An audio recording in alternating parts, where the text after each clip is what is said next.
ஹalleluya hallelujah ஹalleluya hallelujah. கிறிஸ்து எங்களுக்காக பிறந்தார், ක්‍රිස්තුවන්ස අප උදෙසා ඉපදුනා. எங்களுக்காக மரித்தார், අප උදෙසා මැරුණා. எங்களுக்காக மீண்டும் අප வருவார். උදෙසා නැවත උත්ථාන அந்த වුණා. உயிர்த்த கிறிஸ்துவின் வல்லமை මේ இன்றும் උත්ථාන எங்கள் වූ மத்தியில் இருக்கிறது. යේසුස් වහන්සේගේ බලය අදත් තිබෙනවා. அவர் உயிரோடு இருக்கிறபடினால் එතුමා ජීවමානව සිටින නිසා. நாங்கள் கூப்பிடும் பொழுதெல்லாம் எங்களுக்கு அருகமே இருக்கிறார். එතුමා අඬගහනකොට සමීපේ සිටිනවා. இம்மட்டுமா எங்களை வழி நடத்துகிறார். මෙතරම් කාලයක් இந்த මඟ ரட்சிப்பின் சந்தோஷம் මේ ගැලවීමේ இந்த සන්තෝෂය ஈஸ்டர் நாளில் எங்கள் குடும்பங்களில் உண்டாகட்டும், මේ උත්ථාන දවසේදී ඒක පවුලට ඇති எங்களுடைய වෙනවා. வாழ்க்கையில் உண்டாகட்டும். අපගේ ජීවිතය ඇති நாங்க වේවා. மரித்த கிறிஸ்துவை அல்ல, මැරුණු ක්‍රිස්තුස් වහන්සේ இன்றும் எங்களோடு ஜீவிக்கிறார், අදත් ජීවමානව இன்றும் සිටිනවා. எங்களோடு வாழ்கிறார், අදත් අප සමග ජීවත් இன்றும் වෙනවා. எங்களுக்குள் இருக்கிறார். අප තුල ඉන්නවා. நாங்கள் மறிக்கும் வரைக்கும் எங்களுக்குள் අපි கிரியை செய்வார். මැරෙනකම් අප තුල பாடலை ක්‍රියා சந்தோஷமாய் කරනවා. பாடுவோம். සන්තෝෂයෙන් ගායනා කරනවා. உயிரோடு எழுந்த இயேசுவே, ජීවමානව නැකිටව යේසුස් වහන්සේ. நாங்கள் வாழ்வதே உமது கிருபை தான். ජීවත් වෙන්නේ තමයි කරුණාව. நாங்கள் சந்தோஷமா இந்த பாடலை සන්තෝෂයෙන් பாடுவோம். ගායනා කරනවා.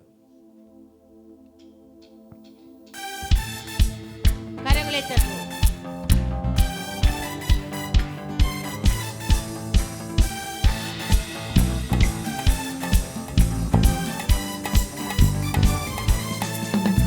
Hallelujah, hallelujah, hallelujah, hallelujah, hallelujah, hallelujah, hallelujah, hallelujah. உயிரோடு எழுந்த இயேசுவே, நான் வாழுவேன் உமக்காகவே.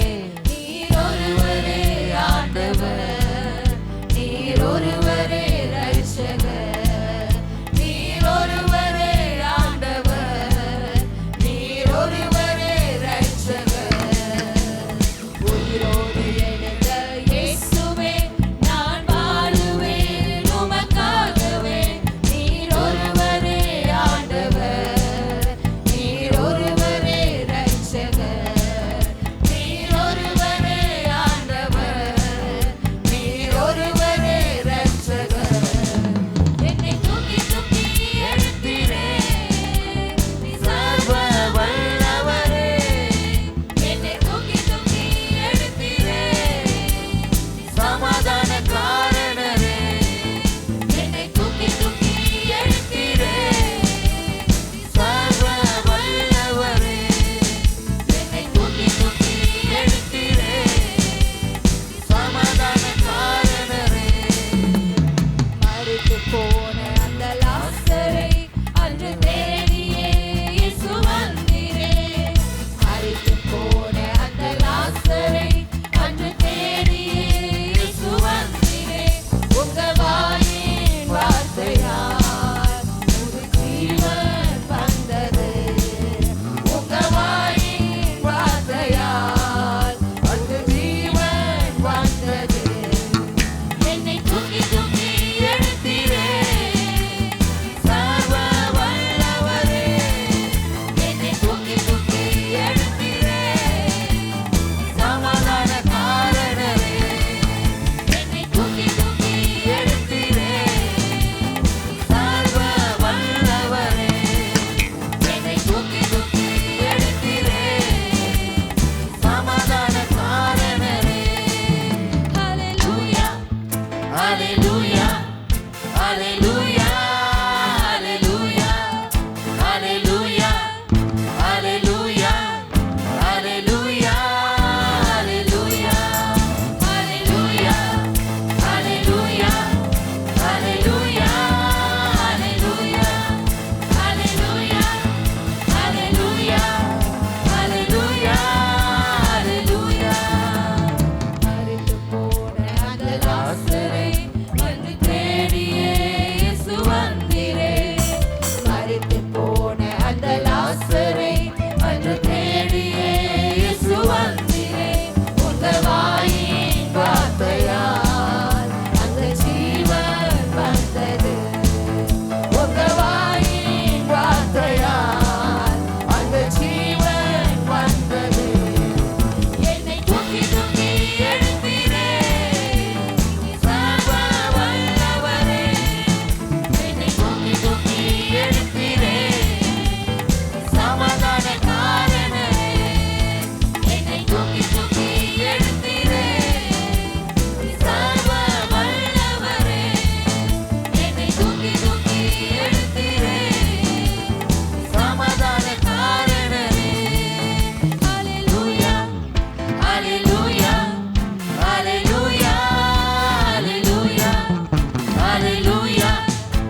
ஆண்டவருடைய வசனம் சொல்லுகிறது, එනසකි වචනේ இதோ කියන மரித்தேன் ஆனாலும் நான் உயிரோடு இருக்கின்றேன். මැරුණා නමුත් எத்தனை பேர் இந்த காலை සදාකාලික நேரத்துல விசுவாசிக்கிறீங்க? ජීවමානව කී දෙනෙක් විශ්වාස කරනවා இன்றைக்கு மற்றும் அவருடைய உயிர்த்தெழுதலை நாங்கள் கொண்டாடவில்லை. අද පමණක් එතුමාගේ උත්ථානයේ සමරන්නේ නැහැ ஒவ்வொரு நாளும் அவர் உயிரோடு எங்கள் மத்தியிலே இருக்கிறார். හැමදාම එතුමා උත්ථානව සිටින අප මැද්දේ அவர் பாவத்தையும் சாபத்தையும் சிலுவையிலே எங்களுக்காக ஜெயித்தார். පාපයෙන් සාපයෙන් කුරුසේදී ජයගත්තා அவர் உயிருள்ள தேவனாய் එතුමා இருக்கிறார். පණ පිටින් ඉන්න දෙවි කෙනෙක් யாரெல்லாம் விசுவாசிக்கிறீங்க இந்த කී காலை දෙනෙක් විශ්වාස நேரத்தில்? කර මේ උදෑසන அவர் எங்கள் மத்தியிலே இருக்கிறபடியா අප මැද්දේ සිටින வானத்துக்கு නිසා நேராக கரங்களை உயர்த்தி யூத ராஜசிங்கம் நம் மத்தியிலே இருக்கிறார். அவர் சிங்காசனத்திலே அமர்ந்திருக்கிற தேவனாய் இருக்கிறபடியா வாய்களை விரிவாக திறந்து நாங்கள் அங்கெங்கும் பார்க்காதபடிக்கு அந்த பரிசுத்தமுள்ள தேவனை நாங்கள் ஆராதனை செய்ய போகிறோம். அவர் ஜீவனோடு எங்கள் மத்தியிலே இருக்கிறார். இயேசு கிறிஸ்து உயிர்த்தெழுந்தது உண்மை. அவர் ஜீவனோடு இருக்கிறது உண்மை. அவர் பாவத்திலிருந்து மரித்த எங்களுக்கு உயிரை கொடுத்தது உண்மை. அந்த உயிருள்ள தேவனை நாங்கள் ஆராதனை செய்ய போகிறோம். பரிசுத்தரே உம்மை நாங்கள் ஆராதனை செய்கிறோம். இந்த காலை நேரத்தில் நாங்கள் உம்மை ஆராதனை செய்கிறோம். ஓ மூப்பர்கள் உம்மை ஆண்டவரை வணங்கி தொழுது கொள்வார்கள். தூதர்கள் உம்மை வணங்கி தொழுது கொள்வார்கள். ஓ சிறைச்சாலை கயிறுகளை உடைக்கிற வல்லமை உடையவர் நீங்களா இருக்கிறீங்க. ஓ பாதாளத்தின் திறவுகோலை உடையவர் நீங்களா இருக்கிறீங்க. யூதராஜ சிங்கம் நம் மத்தியிலே இருக்கிறபடியால் கரங்களை வானத்துக்கு நேராக உயர்த்தி வானத்துக்கு நேராக உயர்த்தி அந்த உயிருள்ள தேவன் எங்கள் மத்தியிலே அவர் இருக்கிறார். உங்களுடைய சத்தம் இன்னும் இன்னும் இன்னும் அவரை துதிங்க, அவரை துதிங்க. அவர் இன்றும் எங்கள் மத்தியிலே அசைவாடுகிறார். மரித்து போனவைகளை அவர் உயிர்ப்பிக்க வல்லவராய் இருக்கிறார். எப்பேற்பட்ட நோய்களாய் இருந்தாலும் அவருடைய தழும்புகளாலே சுகம் உண்டு. எதையெல்லாம் மரித்து போயிருக்கிறதோ, எதையெல்லாம் இல்லை என்று இருக்கிறோம், அவர் மூன்றாம் நாள் உயிர்த்தெழுந்த வல்லமை இன்றும் நம் மத்தியிலே இருக்கிறது. இன்றும் நம் மத்தியிலே இருக்கிறபடியால் ஓ பரிசுத்தவரை நாங்கள் ஆராதனை செய்ய வந்திருக்கிறோம். கரங்களை வானத்துக்கு நேராக உயர்த்தி ஓ உமக்கு நன்றி நன்றி நன்றி நன்றி நன்றி செலுத்துகிறோம். பரிசுத்தரே உம்மை ஆராதனை செய்கிறோம். அந்த உயிருள்ள வல்லமை எங்கள் மத்தியிலே உலாவிக் கொண்டிருக்கிறது. ஓ அங்கு கடந்து சென்று பார்க்கும் பொழுது அவர் இங்கே இல்லை, அவர் உயிர் தெழுந்தார். அந்த வசனத்தை சொல்லும் பொழுது உயிர்ப்பிக்கிற ஆவி உங்கள் மத்தியிலே இருக்கிறது. ஓ மரித்து போனவைகள் உயிர்ப்பிக்க அவர் வல்லமையுள்ள தேவனாய் இருக்கிறார். ரியாந்தாரணமா ஷேகேரேரேரேரேரேரே ஓரியாந்தோரோனமோ சேகேரேரேரேரே ஓரியாந்தோரோனமோ சிவதாரரரா வக்கரவனவரரரரரரரா ஓரியாந்தோரோனமோ சேகேரேரேரே மக்குரிவனமஷியாந்தரரமா. ஓ உமக்கு நன்றி செலுத்துகிறோம். ஓ உயிருள்ள தேவனை நாங்கள் ஆராதனை செய்கிறோம். பரிசுத்தரே உமக்கு நன்றி நன்றி. ஆவியானவரே உமக்கு நன்றி நன்றி நன்றி நன்றி நன்றி. ஓரியாந்தரணமா ஷேரேரேரேரேரேரேரா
செய்தவர்.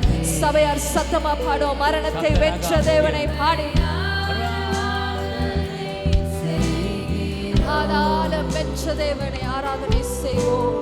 பாதாளம் வென்றவரே உம்மை ஆராதனை செய்கிறோம். மரணத்தை செய்தவரே மரணத்தை செய்தவரே உம்மை ஆராதனை செய்கிறோம். பாதாளம் வென்றவரே உம்மை ஆராதனை செய்கிறோம். அல்லேலூயா ஓசன்னா ஓசன்னா அல்லேலூயா ஓசன்னா அல்லேலூயா ஓசன்னா அல்லேலூயா ஓசன்னா அல்லேலூயா ஓசன்னா அல்லேலூயா ஓசன்னா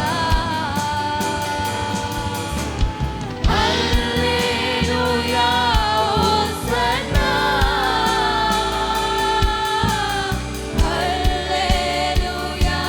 ஓசன்னா அல்லேலூயா ஓசன்னா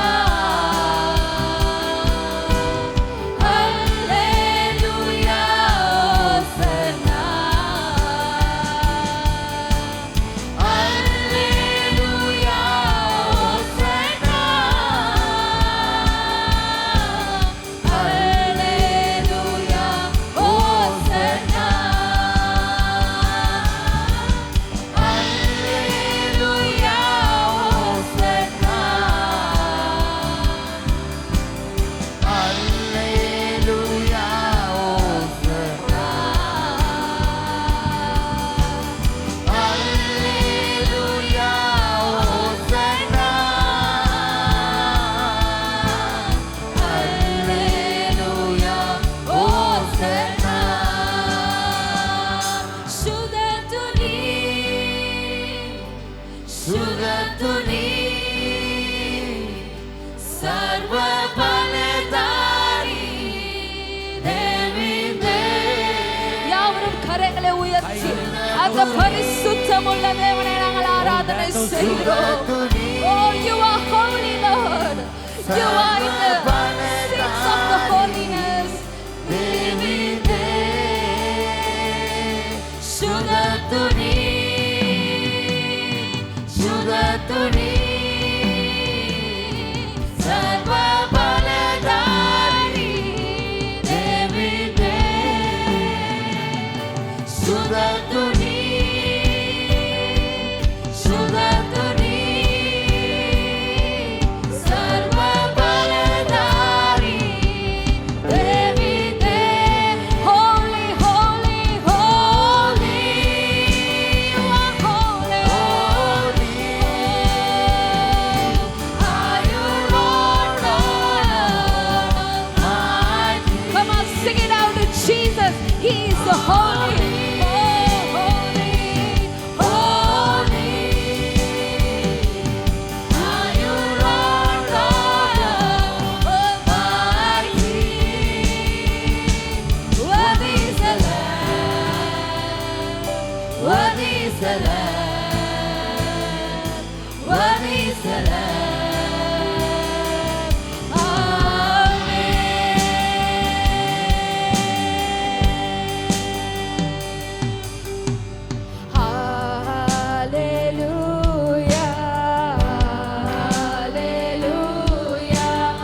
රජකරන බල දෙවිදේ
கரங்களை தட்டி அந்த பரிசுத்தமுள்ள தேவனே தலைக்கு மேலாக கரங்களை தட்டி அந்த வல்லவரை நாங்கள் ஆராதனைப்படுத்தலாம் நமஸ்கரிப்போம்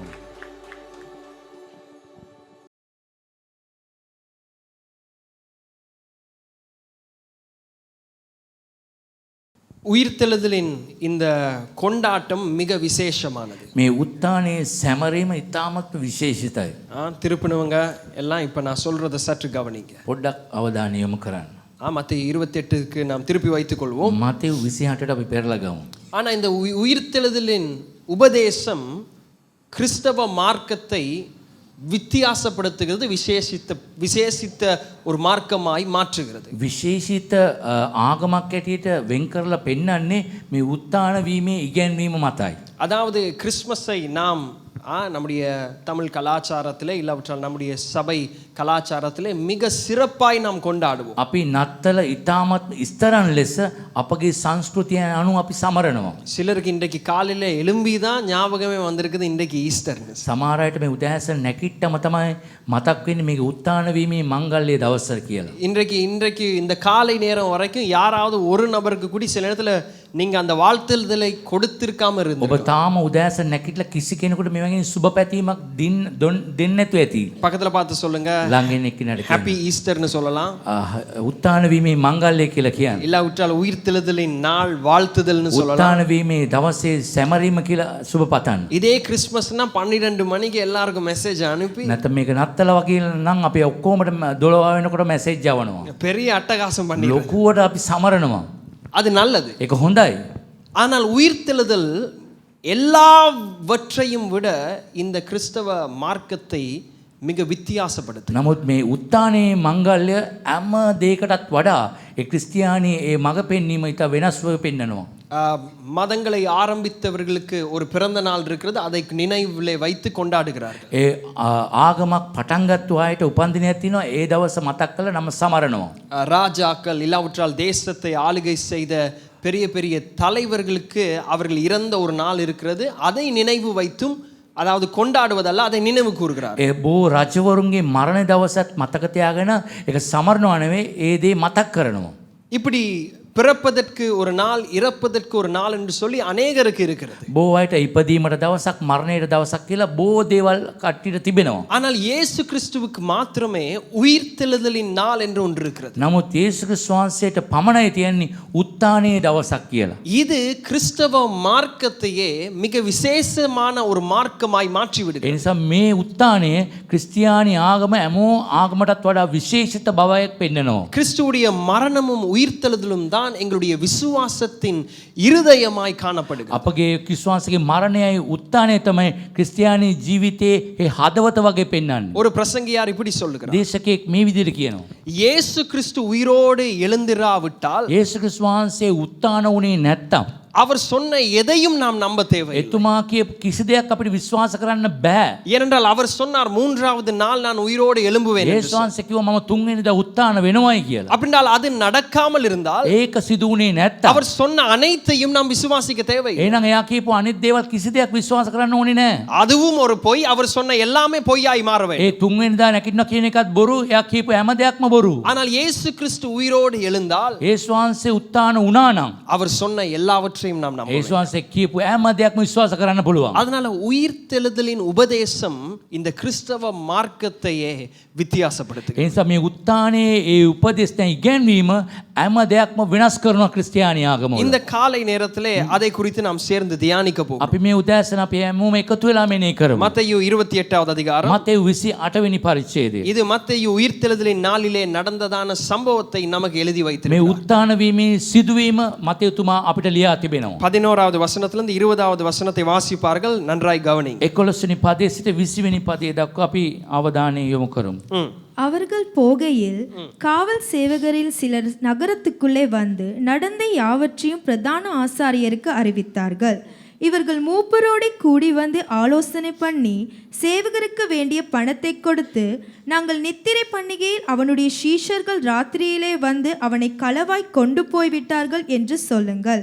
இது தேசாதிபதிக்கு கேள்வியானால் நாங்கள் அவரை சம்மதப்படுத்தி உங்களை தப்புவிப்போம் என்றார்கள். அவர்கள் பணத்தை வாங்கிக் கொண்டு தங்களுக்கு போதிக்கப்பட்டபடியே செய்தார்கள். அப்ப கவனிக்கலாம். இங்க ஒரே ஒரு காரியத்தை நான் சொல்லுகிறேன். කාරණාවක් ඔබට කියන්න.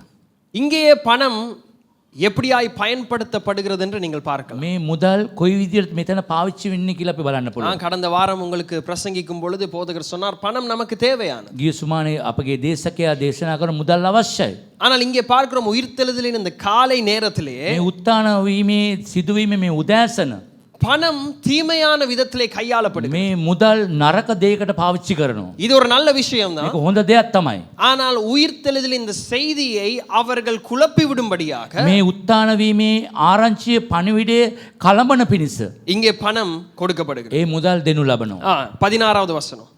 14 11 சீஷர்களும் கலிலேயாவிலே இயேசு தங்களுக்கு குறித்திருந்த மலைக்கு போனார்கள். அங்கே அவர்கள் அவரை கண்டு பணிந்து கொண்டார்கள். சிலரோ சந்தேகப்பட்டார்கள். அப்பொழுது இயேசு சமூகத்தில் வந்து அவர்களை நோக்கி, வானத்திலும் பூமியிலும் சகல அதிகாரமும் எனக்கு கொடுக்கப்பட்டிருக்கிறது. ஆகையால் நீங்கள் புறப்பட்டு போய் சகல ஜாதிகளையும் சீஷராக்கி பிதா குமாரன் பரிசுத்த ஆவியின் நாமத்தினாலே அவர்களுக்கு ஞானஸ்தானம் கொடுத்து, நான் உங்களுக்கு கட்டளையிட்ட யாவையும் அவர்கள் கைக்கொள்ளும்படி அவர்களுக்கு உபதேசம் பண்ணுங்கள். இதோ உலகத்தின் முடிவு பரியந்தம் சகல நாட்களிலும் நான் உங்களுடனே கூட இருக்கிறேன் என்றார். ஆமென். ஆமென். இந்த காலை நேரத்தில் 2 கேள்விகளை உங்களுக்கு முன்பதாய் நான் මේ வைக்கிறேன். උදෑසන ඔබ ඉදිරියේ ප්‍රශ්න දෙකක් මම තියන්න කැමතියි. இந்த உயிர்த்தெழுதலை கொண்டாடுகிற நாம் මේ උත්ථානයේ සමරන අපි இந்த வேத பகுதியை நாம் வாசிக்கும் பொழுது මේ සුදු බයිබලයේ කොටස අපි කියවනකොට நாம் யாராய் இருந்தாலும் අපි කවුරු වුණත් இயேசுவை நம்புகிறவர்களாய் යේසුස් இருக்கலாம், වහන්සේ විශ්වාස කරන කෙනෙක් இயேசுவை நம்பாதவர்களாய் විශ්වාස இருக்கலாம். කරන්නේ නැති කෙනෙක් වෙන්න පුළුවන්. எங்களுக்கு அடிப்படையாக 2 கேள்விகள் எழும்புகிறது. අපට ප්‍රශ්න දෙකක් ඇති වෙනවා. இல்லாவிட்டால் வாசிக்கும் பொழுது 2 கேள்விகள் எழும்ப வேண்டும். අපි කියවනකොට ප්‍රශ්න දෙකක් අපිට ඇති වෙන්නට ඕනේ. முதலாவது, පළවෙනි இது உண்மையாகவே நடந்த ஒரு சம்பவம். මේක ඇත්තටම සිදුවුණ සිදුවීමක්ද? இப்ப இந்த மண்டபத்தில் இருக்கிற அநேகர் இதை குறித்து நீங்கள் ஆராய்வதல்ல. මේ මණ්ඩපයේ ඉන්න කිසි කෙනෙක් මේ දෙ ගැන වැඩි විමසන්නේ නැහැ. நீங்கள் இன்றைக்கு இதை கொண்டாட මේක வந்திருக்கிறீர்கள். සමරන්න ඔබ පැමිණ அப்படி තිබෙනවා. என்றால் இதை நம்பி தான் கொண்டாட මේක வந்திருக்கிறீர்கள். විශ්වාස කළා තමයි මේක සමරන්න ඔබ ඇවිල්ලා තියෙන්නේ. முதலாவது கேள்வி, இது உண்மையாகவே நடந்ததா?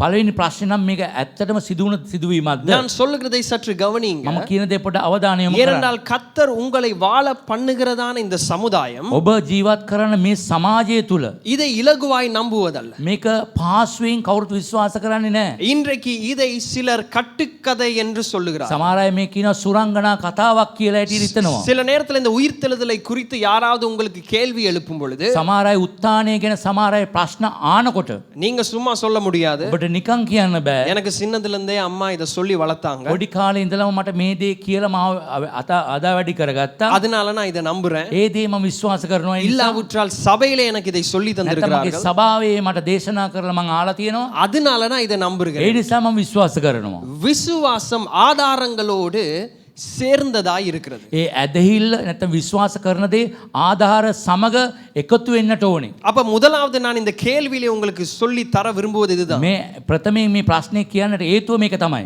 உங்களை சுற்றி இருக்கிறவர்கள், ඔබ වටපිටා ඉන්න අය நீங்கள் இந்த உயிர்த்தெழுதலை கொண்டாடும் මේ பொழுது, උත්තානයේ සමරනකොට உயிர்த்தெழுதலை குறித்ததான கேள்விகளை எழுப்பும் பொழுது උත්තාන වීමේ ප්‍රශ්න අහනකොට அதற்கு எப்படி பதில் கொடுப்போம்? කොහොමද ඒවගෙන් පිළිතුරක් දෙන්නේ? நம்முடைய கொண்டாட்டத்தின் தலைப்பு என்ன? අපගේ සැමරීමේ තේමාව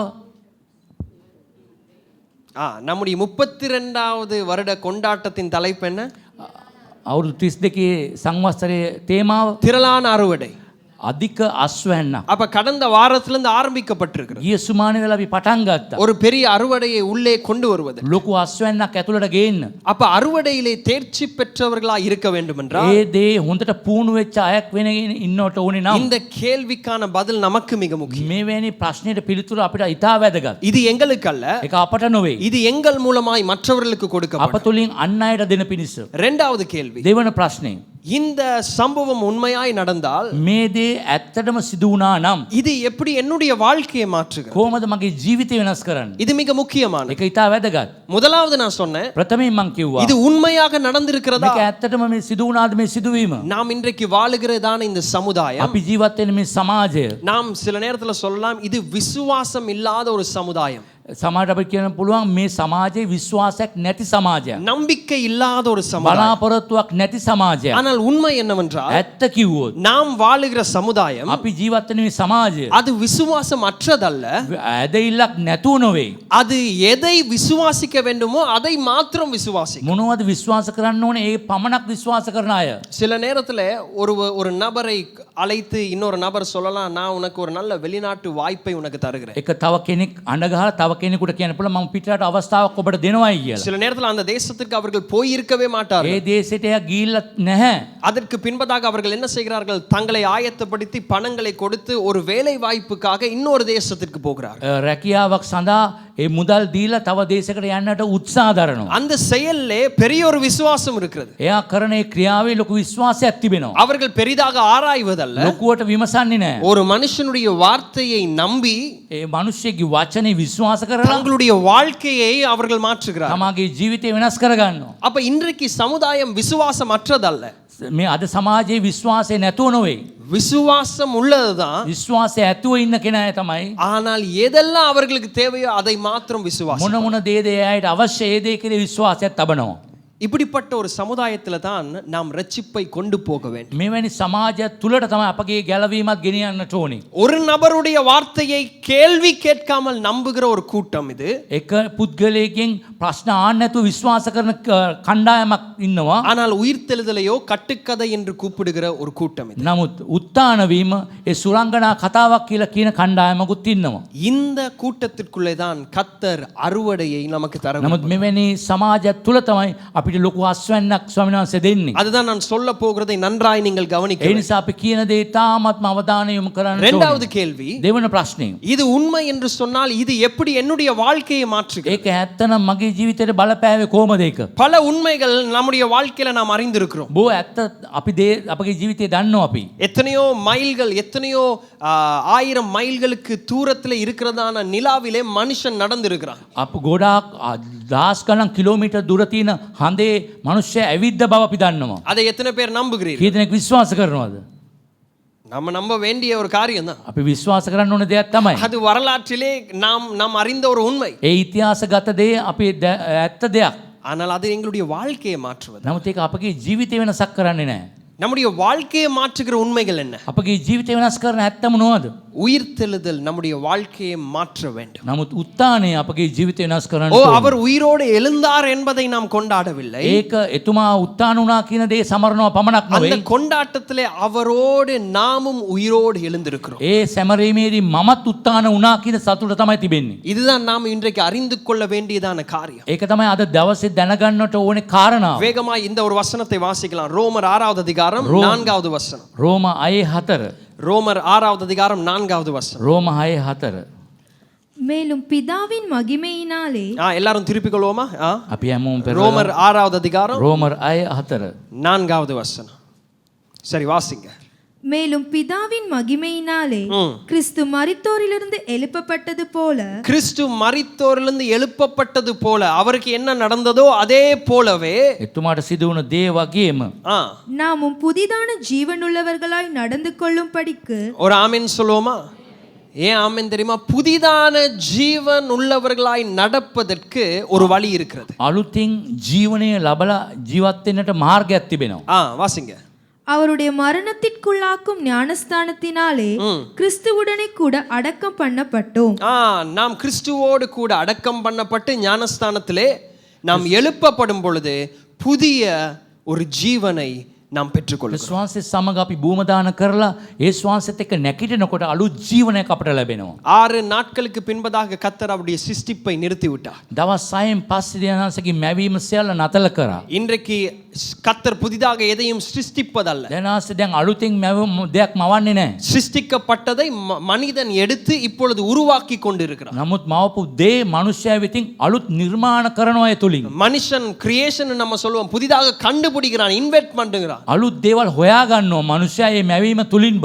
எப்படி அதுதான் அவர் சரியா சொன்னார். நாம் உருவாக்கப்பட்டதும் சிருஷ்டிக்கப்பட்டதிலும் இருந்தா மனுஷன் ஒன்றை கண்டுபிடிக்கிறார்.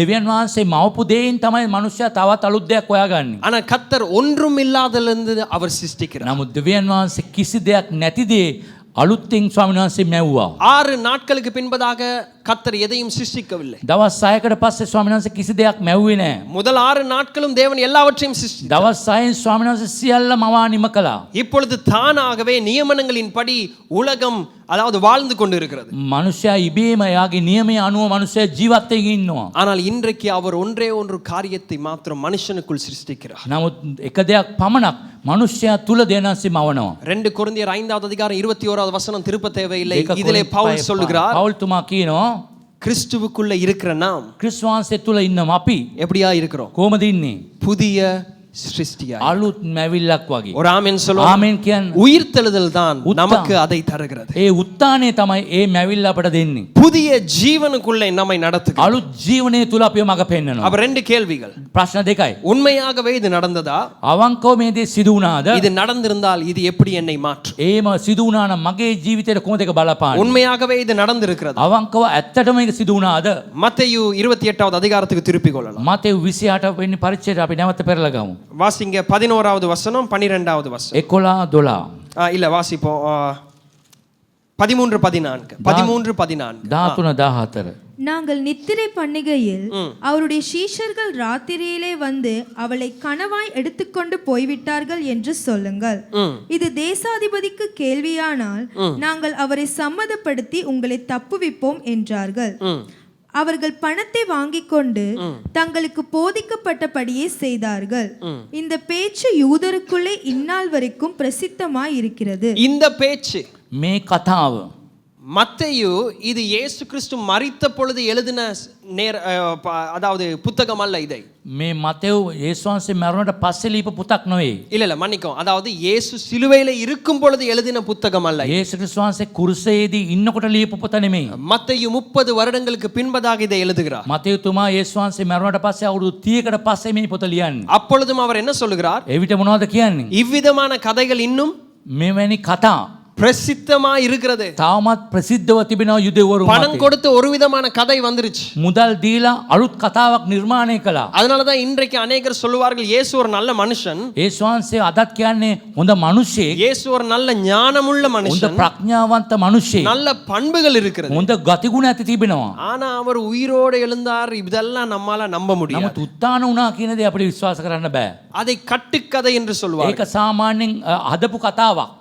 கட்டுக்கதை என்ற என்ன? ඒ හදපු කතාවක්. அநேக வருடங்கள் அநேகர் நம்புகிற ஒரு காரியம், බොහෝ අවුරුදු ගණන් විශ්වාස කරන කතාවක්. ஆனால் நிரூபிக்க முடியாது. නමුත් ඒක ඔප්පු කරගන්න බෑ. அநேகருக்கு உயிர்த்தெழுதல் அப்படியே இருக்கிறது. සමහර අයට බොහෝ අයට මේ උත්තානයත් ඒ වගේ තමයි.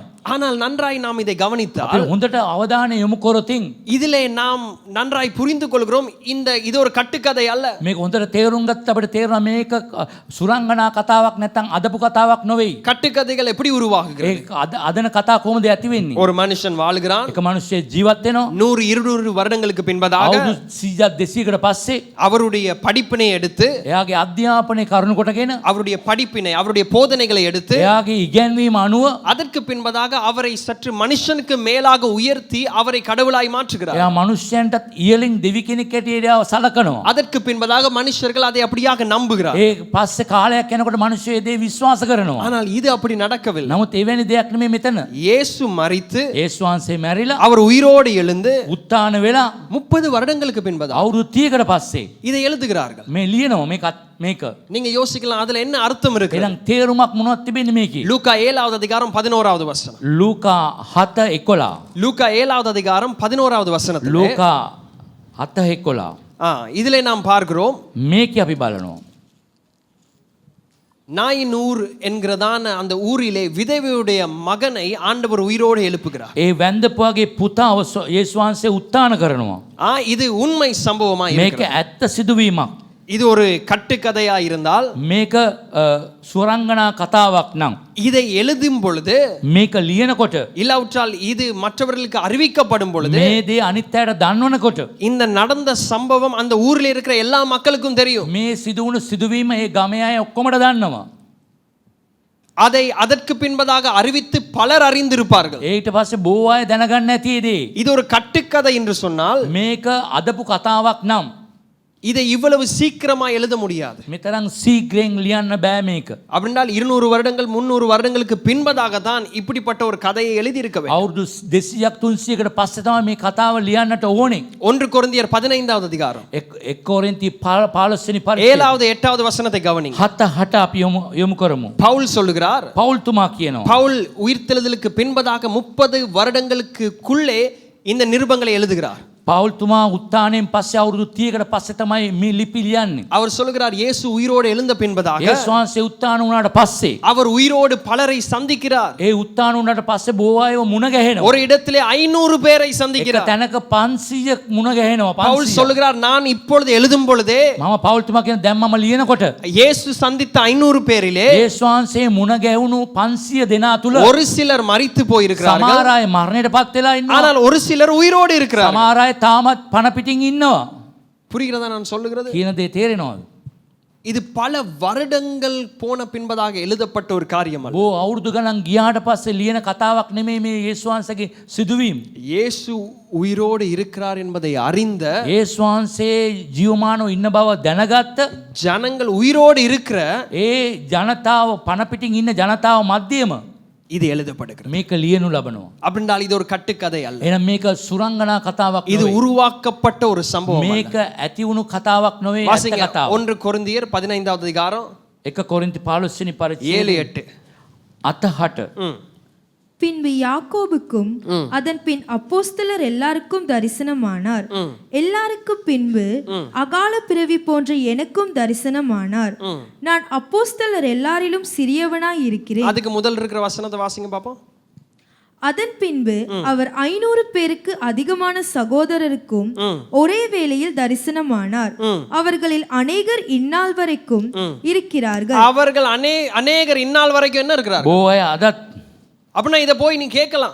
බාන්න පුළුවන්. இயேசு 500 பேருக்கு காணப்பட்டார், இல்லாவிட்டால் அவர் 500 பேரை அந்த இடத்துல சந்தித்தார். ඒ 500 දිනාම පවුල් තුමා මුණ ගැහිලා තිබෙනවා. இதை கண்டவர்கள் இன்றைக்கு உயிரோடு இருக்கிறார். ඒ දැකපු අය තාමත් පණ පිටින් ඉන්නවා. இதை போய் நீங்கள் விசாரிக்கலாம். මේක ඔබ විමසලා බලන්න. கட்டுக்கதைகள் 100-200 வருடங்களுக்கு பின்பதாக எழுதப்படுகிறது. සාමාන්‍යයෙන් ওই සුරංගනා කතා ලියන්නේ අවුරුදු 300-400කට පස්සේ. ஆனால் இது 15-30 வருடங்களுக்குள்ளே இந்த காரியங்கள் எழுதப்படும். 15ක් 20ක් තියලා මේ කතාවන් මේ දේවල් ලියනවා. இது 4 சுவிசேஷம் என்று சொல்லி கூறப்படுகிறது. ඒ සුභාරංචි 4ක් පොත් 4 කියලා කියන இது ලබනවා. கட்டுக்கதை அல்ல. මේක බොරු කතාවක් නොවේ. இதை நான் திரும்பி சொல்லுகிறேன், இது நமக்கல்ல. මේක අපට නොවේ. ஆனால் நாம் வாழுகிற எதையெல்லாம் விரும்பி விசுவாசிக்கிற ஒரு கூட்டத்தின் நடுவிலே நாம் வாழுகிறோம். හැමදේම කැමැත්තෙන් විශ්වාස කරන කණ්ඩායම් මැද්දේ අපි ජීවත් වෙන්නේ. அவர்களுக்கு தேவையானதை அவர்கள் பிடித்து ඒ අවශ්‍ය දේව පමණක් ඒගොල්ලෝ අල්ල ගන්නවා. இன்னும் சில காரணங்களை உங்களுக்கு முன் வைக்க விரும்புகிறேன். සමහර තවත් කාරණා ඔබට තියන්න இதை කැමතියි. எழுதுகிறவர்கள் யாரு? මේ ලියන අය කවුද? கண்ணாலே கண்ட சாட்சிகள். ඇස් වලින් දැක්ක සාක්ෂි. 1 யோவான் 1வது அதிகாரம் 1வது வசனத்தை வாசிங்க. எப்படி ஆரம்பிக்குதுன்னு பாப்போம். පටන් ගන්න කියනක යෝවාන් පළවෙනි පරිච්ඡේදය පළවෙනි පදේ. ஆதி முதல் இருந்ததும் நாங்கள் கேட்டதும் ஆ வாசிங்க. எங்கள் கண்களினாலே கண்டதும் நாங்கள் கேட்டதும் අපි ඇසුවා වූ, எங்கள் கண்களினாலே கண்டதும் අපි ඇස් වලින් දැකුවා වූ, அடுத்தது நாங்கள் நோக்கி பார்த்ததும் எங்கள் கைகளினாலே தொட்டதுமாயிருக்கிற ஜீவ வார்த்தை குறித்து உங்களுக்கு அறிவிக்கிறோம். ஒரு ஆமென் சொல்லுவோமா? ආමෙන් කියන්නේ. இதை எழுதுகிறவர்கள் யாரு? මේ ලියන අය කවුද?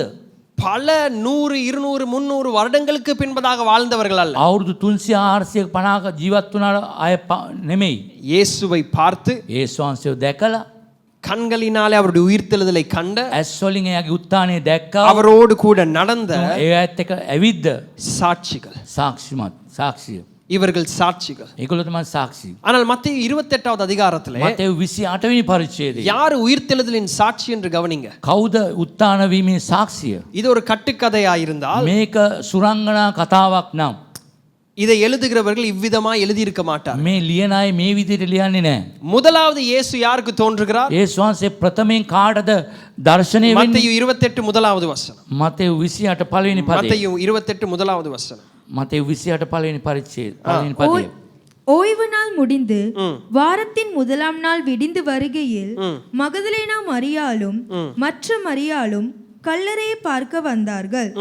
அப்பொழுது பூமி மிகவும் அதிரும்படி கர்த்தருடைய தூதன் வானத்திலிருந்து இறங்கி வந்து வாசலில் இருந்த கல்லை புரட்டி தள்ளி அதின் மேல் உட்கார்ந்தான்.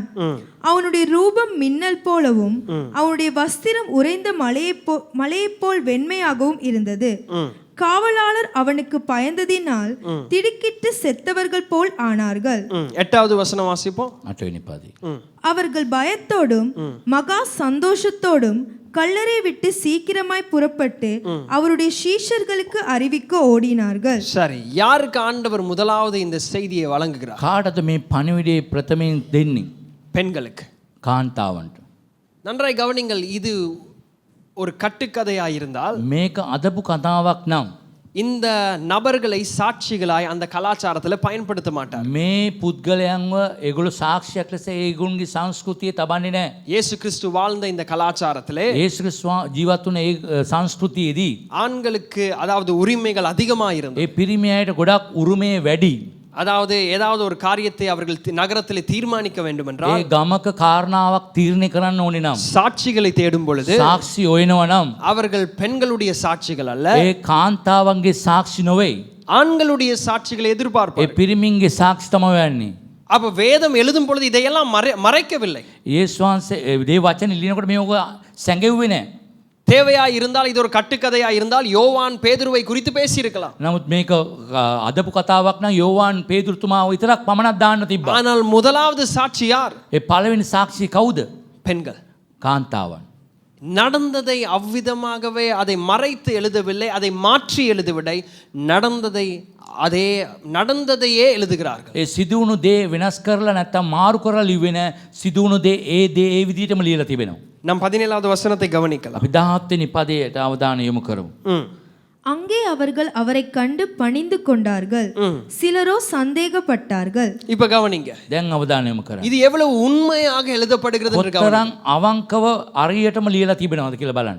இயேசு கிறிஸ்துவுடைய இந்த உயிர்த்தெழுதல் ஒரு கட்டுக்கதையா இருந்தால் යේසුස් ක්‍රිස්තුස් වහන්සේගේ මේ උත්ථානයේ ඒ අදපු කතාවක් නම් இதை எழுதும் பொழுது මේක ලියනකොට நம்ம எப்படி எழுதுவோம்? අපි කොහොමද ලියන්නේ? இயேசுவை பார்த்தார்கள், යේසුස් වහන්සේව දැක්කා, அனைவரும் அவரை விசுவாசித்தார்கள். හැමෝම විශ්වාස කළා. ஆனால் அப்படி எழுதவில்லை. නමුත් ඒ වගේ ලියලා නැහැ. வேதம் எப்படி எழுதுகிறது? සුදු බයිබලේ කොහොමද ලියන්නේ? ஒரு சிலர் என்ன பட்டார்களா? සමහර අය சந்தேகப்பட்டார்கள். සැක ඇති වුණා ඒගොල්ලොන්ට. இப்ப சில நேரத்துல நம்ம ஒரு நபரை கூப்பிட்டு விசாரிக்கும் பொழுது අපි කෙනෙක්ව අඬගාලා විමසනකොට அவர்கள் பக்கத்தை சொல்லும் பொழுது ඒගොල්ලොන්ගේ පැත්තේ අරි බව කියනකොට இயற்கையாகவே நாங்க எங்களுடைய பிழைகளை சொல்வதல்ல, ස්වභාවිකවම අපේ වැරදි නෙමෙයි අපි කියන්නේ. எங்களுடைய தவறுகளை சொல்வதல்ல, අපගේ වැරදි කියන්නේ නැහැ. எங்களுடைய குற்றங்களையும் நாம் சொல்வதல்ல. අපි කරපු වැරද්ද අපි කියන්නේ නැහැ. ஆனா இன்னொருவரை கூப்பிட்டு நாம் விசாரிக்கும் பொழுது அதெல்லாம் நாம் கண்டுபிடிக்கிறோம். අපි තව කෙනෙක් අරගෙන ඒ දේ විමසනකොට තමයි අපිට හොයාගන්නේ කවුද වැරදි හරි කියලා. ஆனால் இங்கே நாம் பார்க்கலாம், නමුත් මේ බලන්න පුළුවන්. மத்தேயு இதை எழுதும் பொழுது உண்மையாகவே அவர் எழுதுகிறார். මතයතුමා ලියනකොට ඇත්තම සිදුවීම ලියනවා. இது ஒரு கட்டுக்கதையா இருந்தால், මේක අදපු කතාවක් නම් கலாச்சாரத்தின்படி මේක සංස්කෘතිය අනුව பெண்கள் சாட்சிகளாய் காண்பிக்கப்பட ඒ மாட்டார்கள். ගෑනුවයි සාක්ෂියට තියන්නේ නැහැ. இரண்டாவது, இது கட்டுக்கதையா இருந்தால் දෙවනුව මේක අදපු කතාවක් නම් இதை நம்புகிற விதத்தில் மாத்திரமே, அதாவது சந்தேகப்படுவதற்கு எந்த வாய்ப்பும் இல்லாதபடி ஒரு கதை எழுதுவார்கள். ඒ සැකයක් කරන්න අවස්ථාවක් නොදී මේ ලස්සනට මේ දේ ලියන්න පුළුවන්. ஆனால் இயேசுவோடு இருந்த சீஷர்கள், යේසුස් වහන්සේත් එක්ක හිටපු ගෝලියෝ පවා இயேசு யாருக்கு வெளிப்பட்டார்? சீஷர்களுக்கு வெளிப்பட்டார். ගෝලයන්ට තමයි යේසුස් වහන්සේ එළිදරව් වුණේ. இவர்கள் தான் பின்பதாக இரத்த சாட்சியாய் மறிக்க போவார்கள். ඊට පස්සේ තමයි ඒගොල්ලෝ ලේ සාක්ෂි ලෙස යේසුස් වහන්සේ උදෙසා මැරුණේ. இவர்களுக்குள்ளும் මේ අය තුලත් சிலர் சந்தேகப்பட்டார். සමහර අය සැක කළා. புரிகிறதா நான் சொல்லுகிறேன்? තේරෙනවද මං කියන දේ? இது எவ்வளவு உண்மையாக එහෙනම් எழுதப்படுகிறது. කොතරම් අවංකව ඇත්ත කතාවක්ද මේ ලියන්නේ? அப்படினால் இது கட்டுக்கதை அல்ல, මේක එනං අදපු කතාවක් නොවේ. இது உண்மையாய் நடந்த ஒரு சம்பவம். මේක ඇත්තටම සිදුවුණු සිදුවීමක්. இது உண்மையாய் ஒரு நடந்த சம்பவம். ඇත්තටම සිදුවුණු සිදුවීමක්. இப்ப தனியான ஒரு நபரை ஏமாற்றலாம். ඒ තනි කෙනෙක්ව නම් රවට්ටන්න පුළුවන්. சில நேரத்துல அவர்கள் அதை காட்சியாக நினைத்தார்கள், அதனால அது உண்மையாய் நடந்தது. ඒක அவர்கள் නිකන් ඒගොල්ලෝ සිදුවීමක් වගේ හිතුවා, ඒ නිසා ඇත්ත වෙන්න පුළුවන් කියලා அது කියනවා. அவருடைய நினைவிலே நடந்தது. ඔවුන්ගේ මතකයේ සිදුවුණු දෙයක්. ஆனா 500 பேரை ஏமாத்த முடியாது. නමුත් 500ක් රවට්ටන්න බෑ. புரியுதா? තේරෙනවද? ஒருவரை ஏதோ ஒரு அறையில வச்சு அவர் இயேசு எனக்கு தோன்றினார்னு சொல்லி அவர் எழுதுனா சரி பரவாயில்ல, அவர் ஏதோ நினைவுல நினைச்சது தான் நடந்துட்டு போல. එක්කෙනෙක් එයාගේ කාමරේදී මම දැක්කයි කියලා කියනවා. එයාගේ මතකයේ ලියුව දෙයක් ඇටියට හිතන්න පුළුවන්. அவர் சொல்வதுதான் அங்க இருக்கிற ஆதாரமே. එයා කියපු දේ තමයි ඒ තියෙන ආධාරය. ஆனா இயேசு ஒருவருக்கு அல்ல, නමුත් යේසුස් වහන්සේ එක්කෙනෙකුට නෙවෙයි. அநேகருக்கு அவருடைய உயிர்த்தெழுதலுக்கு பின்பதாக காட்சி அளிக்கிறார். බොහෝ අයට යේසුස් වහන්සේගේ උත්ථානය එයා ප්‍රකාශ කරලා තිබෙනවා. 500 பேரும் இதை பார்க்கிறார்கள். 500 දෙනෙක් යේසුස් වහන්සේ බලනවා. மீண்டும் என்ன சொல்கிறேன், இது கட்டுக்கதை அல்ல, මේක හදපු කතාවක් නොවේ. இது கட்டுக்கதை அல்ல. මේක හදපු කතාවක් නොවේ. இன்னொரு காரணத்தை வைக்கிறேன். තවත් කාරණාවක් තබන්නම්. யூதர்கள் சாதாரணமா இதை நம்புகிறவர்கள். යුදෙව්ව සාමාන්‍යයෙන් විශ්වාස කරන්නේ නැහැ. அதாவது யூத கலாச்சாரம், அதே போல முஸ்லிம் கலாச்சாரம், அதே போல கிறிஸ்தவ கலாச்சாரம், ඒ යුද සංස්කෘතිය, මුස්ලිම් සංස්කෘතිය, ක්‍රිස්තියානි සංස්කෘතිය. இது மூன்றும் ஒரே விதமான உண்மையை சார்ந்ததா இருக்கிறது. ஆனால் மூன்றும் ஒன்று அல்ல. මේ තුනම එකට අයිති වගේ තිබුණා, නමුත් එකට අයිති නෙවෙයි. அதாவது அதிலே மூல நம்பிக்கை என்ன? ඒක ප්‍රධාන උන්ගේ විශ්වාසය මොනවද? கடவுள் ஒருவர். දෙවි කෙනෙක් ඉන්නවා. கடவுள் ஒருவர், ஒரு நபர். එකම දෙවි කෙනෙක් තමයි ඉන්නේ. இதுல யூதர்கள் ஒரு நாளும் ஒரு மனுஷனை கடவுளாய் அவர்கள் கூப்பிட முயற்சி செய்வது விரும்புவதல்ல. යුදෙව්වරු කවදාවත් මිනිස්සෙක්ට එයා දෙවියන් වහන්සේ කියන්නට කැමති නැහැ. ஆனால் இயேசு கிறிஸ்துடைய சீஷர்கள் அவர்கள் யூத மார்க்கத்தை சேர்ந்தவர். නමුත් යේසුස් ක්‍රිස්තුස් වහන්සේ ගෝලයෝ ඔක්කොම යුදෙව් ජාතියට අයිති අය.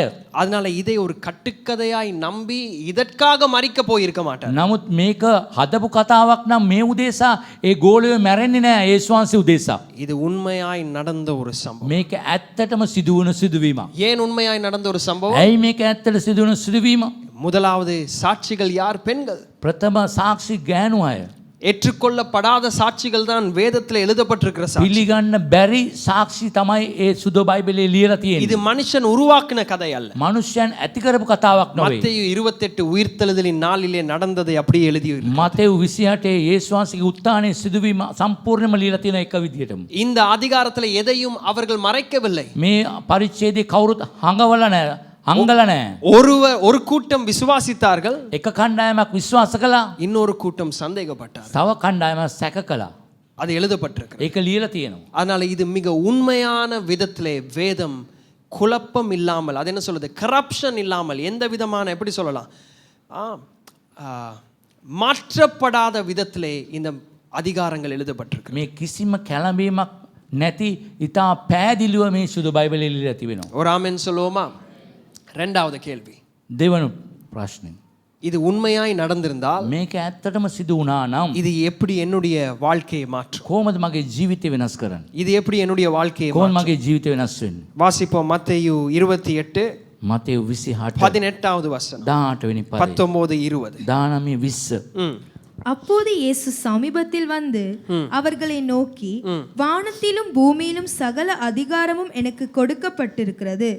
ஆகையால் நீங்கள் புறப்பட்டு போய் சகல ஜாதிகளையும் சீஷராக்கி பிதா குமாரன் பரிசுத்த ஆவியின் நாமத்திலே அவர்களுக்கு ஞானஸ்தானம் கொடுத்து நான் உங்களுக்கு கட்டளையிட்ட யாவையும் அவர்கள் கைக்கொள்ளும்படி அவர்களுக்கு உபதேசம் பண்ணுங்கள்.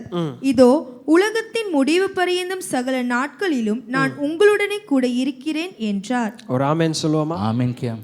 உலகத்தின் முடிவு பரியந்தம் நான் உங்களோடு கூட இருக்கிறேன். ලෝකාන්තිමේ දක්වා ඔබ සමග මම සිටිමි. இதுதான் உயிர்த்தெழுதலிலே கர்த்தர் கொடுக்கிற வாக்குத்தத்தம். මේ උත්තානයේදී යේසුස් වහන්සේ අපට දෙන පොරොන්දුව මේකයි. உயிர்த்தெழுதலிலே கர்த்தர் கொடுக்கிற வாக்குத்தத்தம் என்ன? උත්තානයේ පොරොන්දුව මොනවද? நான் உன்னை விட்டு விலகுவதும் இல்லை, ඔබගෙන් ඈත් වන්නෙත් නැහැ. உன்னை கைவிடுவதும். ඔබ අත්හරින්නෙත් නැහැ. அந்த வார்த்தை வரும் பொழுது நமக்கு ஒரு பெரிய ஆறுதல் உண்டாகும். ඒ වචන එනකොට ලොකු සැනසීමක් අපට. அது எப்படி உண்டாகிறது? ඒක කොහොමද ඇති වෙන්නේ? இயேசு கிறிஸ்து உயிரோடு எழுந்ததின் நிமித்தம். යේසුස් වහන්සේ උත්තාන වුණ නිසා. உயிரோடு எழும்பாவிட்டால் උත්තාන වුණේ නැත්නම් அவர் அந்த வாக்குத்தத்தத்தை கொடுக்க முடியாது. ඒ පොරොන්දුව දෙන්න බෑ. அவர் எப்படி இந்த அதிகாரத்தை அந்த வசனத்தை ஆரம்பிக்கிறார்? ඒ වචනේ කොහොමද පටන් ගන්නේ? 18வது வசனத்தை நீங்கள் கவனித்தால் 8 වෙනි පදේ අවධානය வாசிங்க. 18வது வசனத்தின் ஆரம்பத்தை கவனிங்க. පටන් ගැනීම. அப்போது இயேசு சமீபத்தில் வந்து அவர்களை நோக்கி, வானத்திலும் பூமியிலும் சகல அதிகாரமும் எனக்கு கொடுக்கப்பட்டிருக்கிறது. ஒரு ஆமென் சொல்லுவோமா? ආමෙන් කියමු.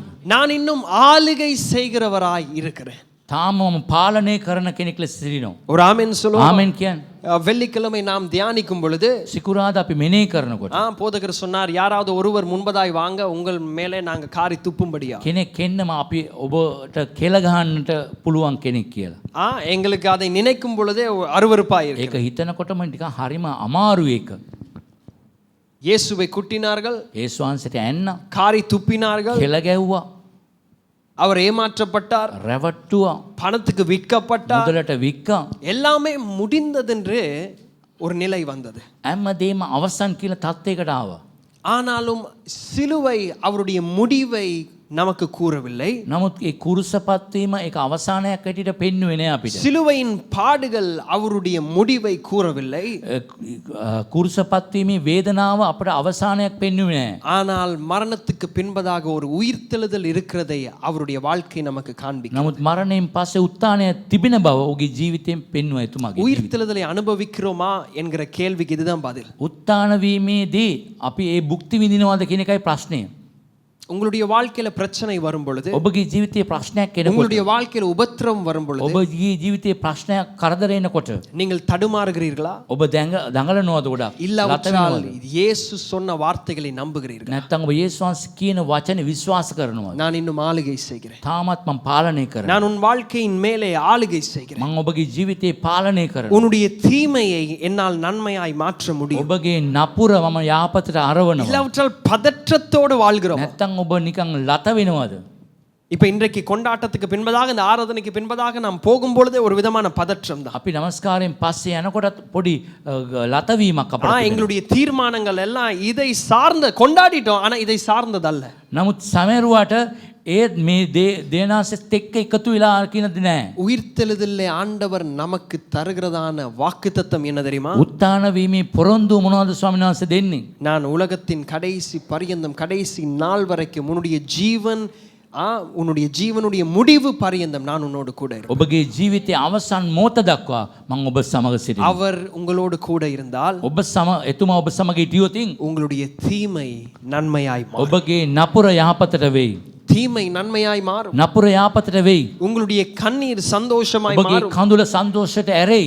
எதை பிசாசு வைத்து அவருடைய முடிவை தீர்மானிக்கணும் என்று நினைத்தானோ, යක්ෂයා මොන දේ තබලද අවසానයි කියලා හිතුවද? மனுஷர்கள் எதை வைத்து அவரை இல்லாமல் போக வேண்டும் என்று தீர்மானித்தார்களோ, මනුෂ්‍යයා මොන ආද තියලා ඒක ජීවිතේ අවසානයක් කියලා හිතුවද?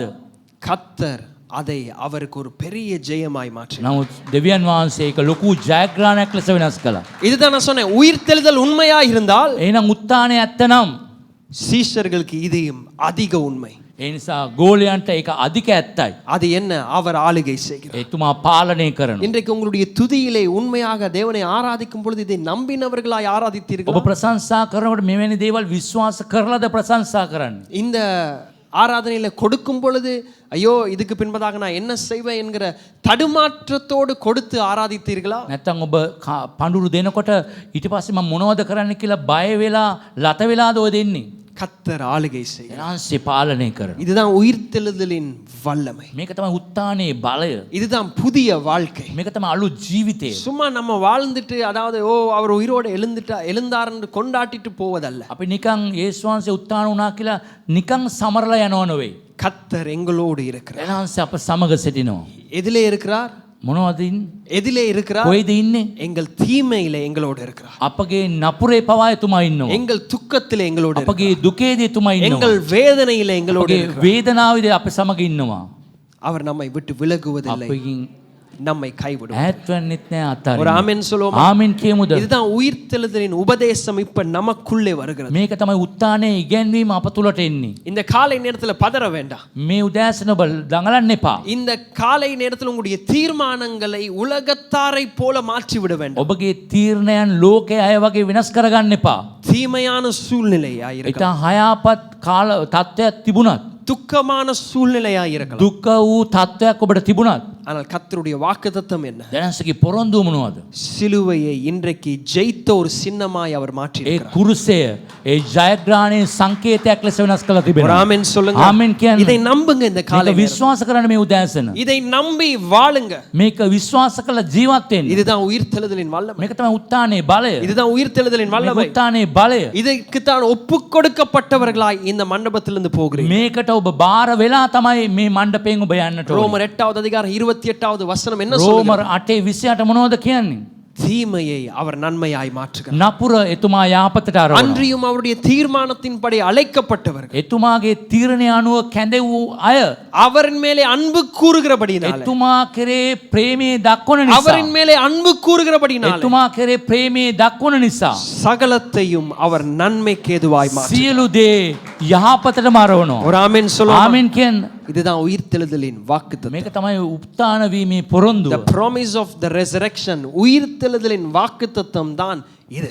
මේක තමයි පොරොන්දුවේ උත්ථානයේ පොරොන්දුව. அவர் உயிரோடு இருக்கிறபடினால එයා උත්ථානව ඉන්න නිසා உங்கள் எந்த சூழ்நிலையையும் அவர் துக்கமாய் முடிப்பதல்ல, அதை நன்மையாய் மாற்றுகிறார். ඔබගේ මොන වගේ වාතාවරණයක් වුණොත් දුකෙන් අවසන් වෙන්නේ නැහැ. ඒක ජයග්‍රහණය ලෙස වෙනස් කරයි. ஒரு ஆமென் சொல்லுவோமா? ආමෙන් කියන්න. இரண்டாவது, දෙවනුව இது உண்மையாய் இருந்தால் මේක ඇත්තනම් ஒன்றை தேவன் நம்மிடத்தில் எதிர்பார்க்கிறார். එකක් අපගෙන් බලාපොරොත්තු වෙනවා. ஒன்று, நம்முடைய நெருக்கமான சூழ்நிலையிலே அவர் நம்மோடு கூட இருக்கிறார். ඊටාම තදබර මොහතක එතුමා අප සමග ඉන්නවා. அவர் அதிகாரம் உள்ளவராய் இருக்கிறபடினால ආධිපත්‍යයෙන් බලයෙන් ඉන්න නිසා அவர் முதலாவது என்ன சொல்லுகிறார்? ප්‍රථමයෙන් මොනවද කියන්නේ? சீஷர்களை பார்த்து ஒன்றை சொல்லுகிறார். ගෝලයේ බලලා එකක් කියනවා. வாசிங்க 19வது வசனம். 19 පදේ.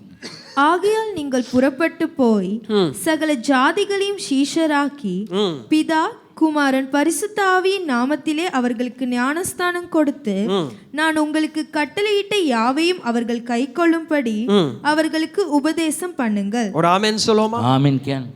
அவர் அடுத்தது சொல்வது, நீ எனக்காய் ஊழியம் செய்ய வேண்டும். ඔබ මට සේවය කරන්න ඕනේ. உயிர்த்தெழுதலின் அனுபவம் இதை தான் கொண்டு ඒ வருகிறது. උත්ථාන වීමේ අත්දැකීම මේක තමයි ගේන්නේ. முதலாவது, எந்த நெருக்கத்திலும் ஒரு பெரிய சமாதானத்தை தருகிறது. අමාරුකම් මැද්දේ එතුමා අපට සමාදානය දෙනවා. சமாதானம் என்றால் என்ன? සමාදානය කියන්නේ මොනවද? சமாதானம் எந்த உண்மையிலிருந்து உண்டாகிறது தெரியுமா? සමාදානයේ මොන වගේ ඇත්තක් තුලින්ද ඇති වෙන්නේ? மனுஷன் எனக்கு நன்மை செய்வான் என்பதல்ல, මනුෂ්‍යයට යාපත කරනවා කියලා නෙවෙයි.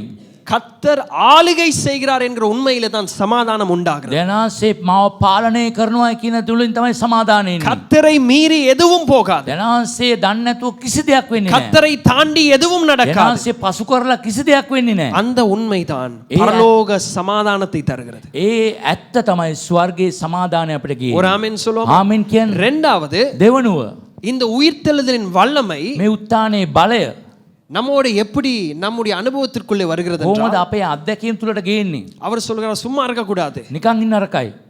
இந்த சுவிசேஷத்தில் அந்த வல்லமையை நீ மற்றவர்களுக்கு எடுத்துக்கொண்டு මේ போக வேண்டும். සුභාරංචි බලය අනිත් අයට ගෙනියන්න ඕනේ. இது உன்னுடைய ஊழியத்தில் வெளிப்பட வேண்டும். ඔබගේ සේවයේ එළිදරව් වෙන්නට ඕනේ. அதே வல்லமை ඒ බලයම எங்கள் மூலமாய் மற்றவர்களுக்கு போகிறது. අප තුලින් අනිත් අයට යන්නට ඕනේ. எபேசியர் 2வது அதிகாரம் එපේසි දෙවෙනි පරිච්ඡේදය 17வது வசனம். 17 පදේ. இதை ஒரு உதாரணமாய் நான் உங்களுக்கு මම காண்பிக்கிறேன். උදාහරණයක් වශයෙන් පෙන්නන්නම්. கவனிங்க, உங்களுடைய சுவிசேஷ ஊழியமும் உங்களுடைய ஊழியத்தில் இருக்கிற வல்லமை எப்படிப்பட்டது என்று. ඔබගේ සුභාරංචියේ බලය කොයි විදිහට තිබෙන්නේ? எபேசியர் 2வது அதிகாரம் එපේසි දෙවෙනි පරිච්ඡේදය 17வது வசனம். 17 පදය. பவுல் எபேசிய சபைக்கு எழுதுகிறார். පෞල්තුමා එපේසි සභාවට ලියනවා. ஆ, அல்லாமலும் அவர் வந்து தூரமாயிருந்த உங்களுக்கும் சமீபமாயிருந்த அவர்களுக்கும் சமாதானத்தை சுவிசேஷமாக அறிவித்தார். ஓகே, இப்ப திரும்பி வாசிக்கும் பொழுது අපි නැවත කියවනකොට இது யாரை குறித்து சொல்லுகிறது කා ගැනද කියන්නේ? என்று நன்றாய் தியானிங்கள். අපි හොඳට මෙනෙහි කරමු. கவனிச்சால் சரி. අවධානය යොමු ஆ, කරොත් හොඳයි. வாசிங்க. அல்லாமலும் அவர் வந்து அல்லாமலும் எவர் வந்து? இயேசு. යේසුස් වහන්සේ. நன்றாய் கவனிங்க. அல்லாமலும் இயேசு. යේසුස් වහන්සේ. தொடர்ந்து வாசிங்க. தூரமாயிருந்த உங்களுக்கும் இப்ப யாருக்கு பேசுகிறார்? ஓகே, எங்களுக்கு பேசுகிறார் சரி. අපිට කතා කරනවා. ஆனா பவுல் யாருக்கு எழுதுகிறார்? පෞල්තුමා කාටද ලියන්නේ? எபேசிய එපේසියට. எபேசிய சபைக்கு එපේසි எழுதுகிறார். සභාවට ලියනවා. அடுத்தது வாசிங்க. சமீபமாயிருந்த அவர்களுக்கும் சமாதானத்தை சுவிசேஷமாக அறிவித்தார். புறஜாதிகளும் யூதர்களையும் குறித்து பேசுகிறார். ඒ අන්‍ය ජාතිකයන් යුදෙව්වන් දෙන්නටම කතා කරනවා. ஆனா வேதம் என்ன சொல்லுகிறது? ශුද්ධ බයිබලෙ මොනවද? அவர் வந்து என்று சொல்லி. එතුමා ඇවිල්ලා. யார் அவர்? කවුද? இயேசு வந்து. යේසුස් වහන්සේ ඇවිල්ලා. இயேசு எபேசிய பட்டணத்துக்கு போகவே இல்லை. යේසුස් වහන්සේ එපේසි පట్టණයට ගියේ නෑ. නුවරට ගියේ නෑ. ஆனால் இயேசு வந்தார் என்று சொல்லுகிறார். යේසුස් වහන්සේ ආවයි කියලා කියනවා. எப்படி வந்தார்? කොහොමද ආවේ? சுவிசேஷத்தின் மூலமா. සුභාරංචිය තුලින්. ஒரு ஆமென் சொல்லுங்க. ආමෙන් කියන්න. நீங்கள் இயேசுவுடைய சத்தியத்தை சுவிசேஷத்தை சொல்லும் பொழுது ඔබ යේසුස් වහන්සේ සත්‍යතාවය නැමැති සුභාරංචිය ගෙනියනකොට நீங்கள் இயேசுவிடத்திலிருந்து ஒன்றை பெற்று அவர்களுக்கு கொடுப்பதல்ல, යේසුස් වහන්සේගෙන් එකක් ලබාගෙන ගෙනියනවා නෙවෙයි. நீங்கள் இயேசுவையே கொடுக்கிறீர்கள். යේසුවම දෙනවා ඒගොල්ලොන්ට. ஒரு ஆமென் சொல்லுங்க. ஆமென் කියන්න. இதுதான் உயிர்த்தெழுதலிலே காணப்படுகிற அந்த வல்லமை. මේ උත්තාන වීමේ බලය මේක තමයි. இந்த இலங்கைக்கு இயேசு வரவில்லை, ලංකාවට යේසුස් වහන්සේ ආවේ නැහැ. ஆனா சீஷர்களுக்கு அவர் கொடுத்த கட்டளை. ගෝලයන්ට දුන්න අනකිරීම. சீஷர்களுக்கு அவர் கொடுத்த கட்டளை. ගෝලයන්ට දුන්න අනකිරීම. ஆசியா மண்ணுக்கு சீஷர்கள் வந்தார்கள். ආසියාවේ පොළොවට පැමිණියා ගෝලයෝ. அதிலே இந்தியாவிலிருந்து நமக்கு மிஷனரிகள் அனுப்பப்பட்டார்கள். ඉන්දියාවේ ඉඳලා බොහෝ මිෂනාරියෝ ලංකාවට ආවා. இரண்டாவது உயிர்த்தெழுதலின் வல்லமை அனுபவிக்கிற நாம் උත්තානේ බලය භුක්ති විඳින අප புரிந்து கொள்ளுகிறோம், கர்த்தர் நெருக்கத்தில் மாத்திரம் எங்களோடு அல்ல, අපි තේරුම් ගන්නවා අපගේ අමාරුකම් මැද්දේ පමණක් නොවේ. எங்கள் துக்கத்தில் மாத்திரம் எங்களோடு அல்ல, අපගේ දුක මැද්දේ පමණක් නොවේ. ஆனால் என் ஊழியத்திலும் தேவன் என்னோடு இருக்கிறார். අපගේ සේවයත් එතුමා අප සමග ஒரு ඉන්නවා. ஆமென் சொல்லுங்க. ආමෙන් කියන්න. என் ஊழியத்திலே நான் அவரை பிரதிபலிக்கிறேன். අපගේ සේවයේදී අපි නියෝජනය කරනවා. என்னுடைய சுவிசேஷத்திலே அவரை நான் மற்றவர்களுக்கு கொடுக்கிறேன். අපගේ සුභාරංචි තුලින් අපි යේසුස් වහන්සේ අනිත් අයට දෙනවා. அதான் பவுல் சொல்லுகிறார் எபேசியரை பார்த்து, கர்த்தர் இயேசு உங்களிடத்தில் வந்தார். ඒ නිසා තමයි එපේ සභාවට පෞල්තුමාගේ යේසුස් වහන්සේ ඔබ වෙතට ආවා. எப்படி வந்தார்? කොහොමද ආවේ? சுவிசேஷத்தில். සුභාරංචිය තුලින්. அதான் சீஷர்களை பார்த்து சொல்லுகிறார், ඒ නිසා ගෝලියෝ බල්ලා කියනවා சகல ஜாதிகளுக்கு සකල ජාතීන්ට සුභාරංචිය. நீங்கள் சீஷர்களை உருவாக்க. ගෝලයා නැති කරන්න. ஒரு ஆமென் சொல்லுங்க. ආමෙන් කියන්න. அப்ப உயிர்த்தெழுதல் உண்மையா இருந்தால் ඒ උත්තානේ ඇත්තනම් பதறக்கூடாது. දඟලන්න නරකයි. எந்த காரியத்திலும் அதாவது பொறுமையை இழக்கக்கூடாது. අපගේ ඉවසීම අපි අයිමි කරගන්න නරකයි. நான் அன்னைக்கும் சொன்னேன், துக்கமா இருந்தால் அழலாம், දුකක් නම් අඬන්න පුළුවන්. ஆனா கர்த்தர் கொடுத்த அழைப்பை விட்டு விடக்கூடாது. නමුත් ධනන්සේ දුන්න කැඳවීම අතහැරින්න නරකයි. ஏனென்றால் அவர் ஆளுகை செய்கிறார். ඇයි කිව්වොත් එතුමා අපිව පාලනය කරනවා. அதுதான் முதலாவது அவர் சொல்லுவது. ඒක ප්‍රථමයෙන් එතුමා කියන්නේ. எனக்கு எது துக்கமாக அவமானத்தை கொண்டு வர பிசாசு நினைத்தானோ මොනවාරි දුකක් අවමානයක් ගේන යක්ෂයා හිතුවත් அதிலிருந்து நான் அவனை தோற்கடித்தேன். ඒ තුලින් මම යක්ෂයාව පරාජයට පත් இதுதான் කරනවා. தேவனுடைய ஞானம். මේක තමයි දෙවියන්සේගේ ප්‍රඥාව. தேவனுடைய ஞானம் மிக விசேஷமானது. දෙවියන්සේගේ ප්‍රඥාව ඉතා විශේෂිතයි. அந்த ஞானம் நமக்கு கொடுக்கல, ඒ ප්‍රඥාව අපට දුන්නේ නැහැ. ஆனா கர்த்தர் சொல்வதெல்லாம் இத மாத்திரம் நீ விசுவாசிக்க வேண்டும். මේ දේ පමණක් විශ්වාස කරන්න කියලා යේසුස් වහන්සේ කියනවා. நான் ஆளுகை செய்கிறேன். මම පාලනය කරනවා. I am still in control. நான் இன்னும் ஆளுகை செய்கிறேன். මම තවමත් ඔබව පාලනය කරනවා. ஒரு ஆமென் சொல்லுங்க. ආමෙන් කියන්න. இரண்டாவது எங்களுடைய ஊழியத்தில் ஒரு வேகம். දෙවියන්සේ දෙක අපේ සේවයේදී இந்த உயிர்த்தெழுதலின் கொண்டாட்டத்திலே මේ උත්තානයේ සැමරීමේදී எங்களுடைய மனது அவருடைய சுவிசேஷத்தின் மேலே இருக்க வேண்டும். අපගේ මනස එතුමාගේ සුභාරංචි කෙරේ තියෙන්නට ඕන. எங்களுடைய நினைவு அவருடைய சுவிசேஷத்தின் மேலே අපගේ இருக்க வேண்டும். මතකයන් සුභාරංචි කෙරේ තිබෙන්න ඕන. எங்களுடைய ஊழியத்திலே இது ஒரு மாற்றத்தை கொண்டு வருகிறது. ඒ සේවයේදී ලොකු වෙනසක් ඇති කරයි. எங்களுடைய பிள்ளைகளை நாம் சீசத்துவத்திலே நடத்துகிறதிலே ஒரு மாற்றத்தை கொண்டு අපගේ வருகிறது. දරුවන් ගෝලයන් හැටියට වෙනස් කිරීමේ වෙනසක් ඇති කරයි. ஏனென்றால் உயிர்த்தெழுதலின் வல்லமை நம்மை ஊழியத்திற்குள்ளே அனுப்புகிறது. ඒ උත්තාන වීමේ බලය අපේ සේවය තුළට අපිව ගෙනියනවා. ஒரு ஆமென் சொல்லுவோமா? ආමෙන් කියන්න. சரி, கடைசி வசனத்தை வாசிப்போம். இதுதான் கடைசி குறிப்பு. அந்திம 20வது வசனம். 20 වෙනි පදය. நான் உங்களுக்கு கட்டளையிட்ட யாவையும் அவர்கள் கைக்கொள்ளும்படி அவர்களுக்கு உபதேசம் பண்ணுங்கள். இதோ உலகத்தின் முடிவு பரியந்தம் சகல நாட்களிலும் நான் உங்களுடனே கூட இருக்கிறேன் என்றார். நான் உங்களோடு கூட இருக்கிறேன். ඔගොල්ලෝ සමග ඉන්නවා මම. ஆங்கிலத்துல வாசிக்கும் பொழுது I will always be with you என்கிற வார்த்தை இருக்குது. මම නිතරම ඔබ සමග ඉන්නවා කියලා. யூன்னு சொன்னா தனியான ஒரு நபர். ඒ පුද්ගලෙක් තනි කෙනෙකුට කියන දෙයක්. ஆனால் தமிழ்ல சரியான அர்த்தம் இருக்குது. ඒ දෙමළ හරිය අර්ථයක් තිබෙනවා. நான் உன்னோடு அல்ல, මම ඔබ සමග නෙවෙයි. உங்களோடு. ඔගොල්ලොත් එක්ක. உங்களோடு. ඔගොල්ලොත් එක්ක. இந்த உயிர்த்தெழுதலின் வாக்குத்தத்தங்கள் 3 இடத்துல நினைவு இருக்கிறது. මේ උත්තාන වීමේ පොරොන්දුව 3 තැනක මතක් කරනවා. உங்கள் நெருக்கம் அவமானத்தில் அவர் சொல்கிறார் நான் உன்னோடு கூட இருப்பேன். ඔබගේ අවමාන මොහොතේදී ඔබ සමග ඉන්නවා. ஏனென்றால் நான் ஆளுகை செய்கிறேன். මම පාලනය කරනවා. இரண்டாவது சொல்கிறார் உன் ஊழியத்திலும் உன் சீஷத்துவத்திலும் நான் உன்னோடு கூட මම ඔබගේ සේවය ඔබගේ ගෝලත්වයේ මම ඔබ සමග සිටිනවා. மூன்றாவது சொல்கிறார் තුන්වෙනිව කියනවා. நான் என்னுடைய சீஷர்கள் சபையோடு கூட இருக்கிறேன். මම ගෝලයෝ නැමැති සභාව තුළ ඉන්නවා. உயிர்த்தெழுதலின் வல்லமை இந்த 3 இடத்திலும் அனுபவிக்கப்படுகிறது. උත්තාන වීමේ බලය මේ තැන් තුනක භුක්ති විඳින්න පුළුවන්. இது சீஷர்களுடைய ஐக்கியத்தை குறித்து பேசும். මේ ඒ ගෝලයන්ගේ එකමුතුකම පෙන්නනවා. அதனால எங்களுக்கு எங்களுடைய வாழ்க்கையில ஆவிக்குரிய நண்பர்கள், ஆவிக்குரிய சகோதரர்கள், ஆவிக்குரிய சகோதரிகள் மிக முக்கியம். අපගේ ආත්මික සහෝදරයන් අපගේ මිත්‍රයන් ආත්මික මිත්‍රයන් අවශ්‍යයි. இந்த உயிர்த்தெழுதலின் கொண்டாட்டத்திலே මේ උත්තාන වීමේ සැමරීමේදී பலதை நீங்கள் ஆராய்ந்து பார்க்கலாம். ඕ දේවල් ඔබ විමසලා බලන්න පුළුවන්. ஆனால் இந்த காலை நேரத்திலே මේ උදෑසන உங்களுடைய உறவுகள் எப்படி இருக்கிறது? ඔබගේ සම්බන්ධකම් කොහමද? ඔබගේ බැඳීම් ஆவிக்குரிய நட்பு எப்படி இருக்கிறது? ආත්මික මිත්‍රත්ව කොහමද තිබෙන්නේ? உங்களுடைய சகோதரர்கள், அதாவது உங்களுடைய சபைக்குள்ளே உங்களுடைய நட்பு எப்படி இருக்கிறது? ඔබගේ සභාව තුළ ඔබගේ මිත්‍රත්වයේ කොහමද? அது மிக முக்கியம். ඒක වැදගත්. உயிர்த்தெழுதலின் வல்லமையை இன்னொரு இடத்திலே அனுபவிக்கலாம். උත්තාන වීමේ බලය තව තැනක භුක්ති විඳින්න පුළුවන්. தேவனுடைய சபை, දෙනසගේ සභාවේ. தேவனுடைய சபை, දෙනසගේ සභාවේ. தேவனுடைய சபை. දෙනසගේ සභාවේ. அவர் சொல்கிறார் நான் உங்களோடு இருக்கிறேன். මම ඔගොල්ලෝ සමග ඉන්නවා. ஒருவரை பார்த்து சொல்லவில்லை, එක්කෙනෙක්ව බලලා නෙමෙයි කිව්වේ. அனைவரையும் பார்த்து சொல்ல. හැමෝම බලලා කිව්වා. இதுதான் உயிர்த்தெழுதலின் வல்லமை. මේක තමයි උත්තානේ බලය.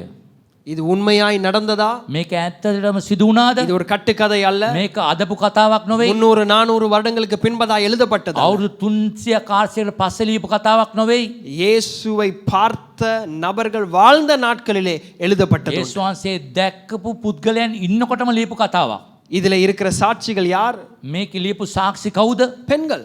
කාන්තාවන්. இது ஒரு கட்டுக்கதை அல்ல. මේක අදපු කතාවක් නෙවෙයි. இது மக்கள் நம்ப வேண்டும் என்கிற ஒரே நோக்கத்திற்காக எழுதப்பட்டது அல்ல. ඒ ජනතාව විශ්වාස කරන්න ඕනේ කියලා එකම අරමුණෙන් ලියපු කතාවක් නෙවෙයි. அந்த காலை நேரத்திலே சிலர் அவரை பார்த்து சந்தேகப்பட்டார். ඒ උදෑසනේ අය බලපු අය පවා සැක හිතුණා. இப்ப நாங்களும் இயேசுவை அந்த இடத்துல பார்த்திருந்தால் நிச்சயமாய் சந்தேகப்பட்டிருப்போம். අපිත් එදා ඒ කාලේ හිටියනම් යේසුස් වහන්සේ දැක්කද අපි සැක හිතනවා. ஏனால் 3 வருடத்துக்கு சீஷர்களை அவர் பார்த்து சொன்னார் நான் உயிரோடு எழும்புவேன்னு சொல்லி. අවුරුදු 3මාරේදී මේ ඒ ගෝලයන්ට කිව්වා මම උත්තාන වෙනවයි කියලා. ஆனாலும் அவர்கள் நம்பவில்லை. නමුත් ඒත් විශ්වාස කරේ නෑ. 3.5 வருடங்களுக்கு பின்பதாக அவர் மரிக்கிறார், உயிரோடு எழும்புகிறார். අවුරුදු 3මාරකට පස්සේ එතුමා යේසුස් වහන්සේ මැරෙනවා උත්තාන වෙනවා.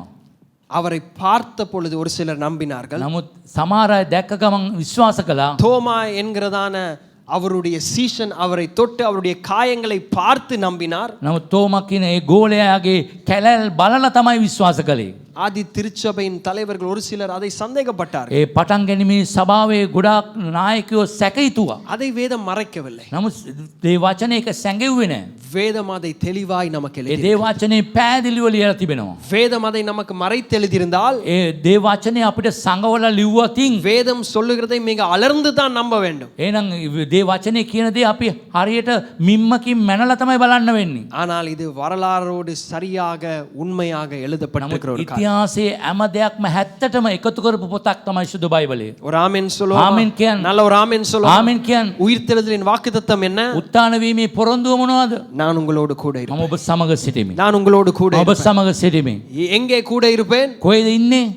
நெருக்கத்திலே உங்களோடு கூட ඔබගේ අමාරුකම් මැද්දේ உங்கள் ඉන්නවා. அவமானத்திலே உங்களோடு கூட இருப்பேன். අවමාන මැද්දේ මම ඔබ உங்களுடைய සමග தோல்வியிலே உங்களோடு கூட இருப்பேன். ඔබගේ පරාජයේදී ඔබ සමග සිටිමි. நீங்கள் பதற வேண்டாம், ඔබ ලත වෙන්න එපා. நீங்கள் கலங்கி விட ඔබ வேண்டாம் කැළඹෙන්න එපා. என்றால் நான் ஆளுகை செய்கிறேன். මම පාලනය කරනවා. தீமையை நான் உங்களுக்கு நன்மையாய் මම மாற்றுவேன். නපුර යාපතට ඔබට අරවනවා. உயிர்த்தெழுதலின் வல்லமை இரண்டாவது எங்கே காணப்படுகிறது? උත්තානේ බලයේ දෙක කොයිද දකින්නේ දෙවනුව. உங்களுடைய ஊழியம், உங்களுடைய சீஷத்துவத்தில். ඔබගේ සේවය ඔබගේ ගෝලත්වයේ තුලින්. இயேசுவை நீங்கள் பிரதிபலிக்கிறீர்கள். යේසුස් වහන්සේ ඔබ නියෝජනය කරනවා. உங்களுடைய வாயினாலே சாட்சி சொல்லும் பொழுது, ඔබගේ මුඛයෙන් සාක්ෂි කියනකොට, உங்களுடைய ஊழியத்தை நீங்கள் உண்மையாய் கர்த்தருக்கு செய்யும் பொழுது, ඔබගේ සේවය අවංකව කරනකොට இயேசுவை மக்கள் சந்திக்கிறார்கள். යේසුස් වහන්සේව ජනතාව මුණ ගැහෙනවා. உங்களை அல்ல, ඔබ නෙවෙයි. உங்கள் மூலமாய் இயேசுவை ඔබ சந்திக்கிறார்கள். තුලින් යේසුස් වහන්සේ ඒගොල්ලෝ මුණ ගැහෙනවා. அப்படினால் ஊழியத்தில் ஒரு வேகம் இருக்கு. එහෙනම් සේවයේ වේගයක් තියෙන්නට ඕනේ. ஊழியத்தில் ஒரு ஆர்வம் இருக்கட்டும். සේවයේ තා ඌමනාවක් තිබෙන්න ඕනේ. ஒரு ஆமென் சொல்லுங்க. ආමෙන් කියන්නේ மூன்றாவது நான் சொன்னேன், තුන්වෙනිව මං කිව්වා. உயிர்த்தெழுதலின் வல்லமை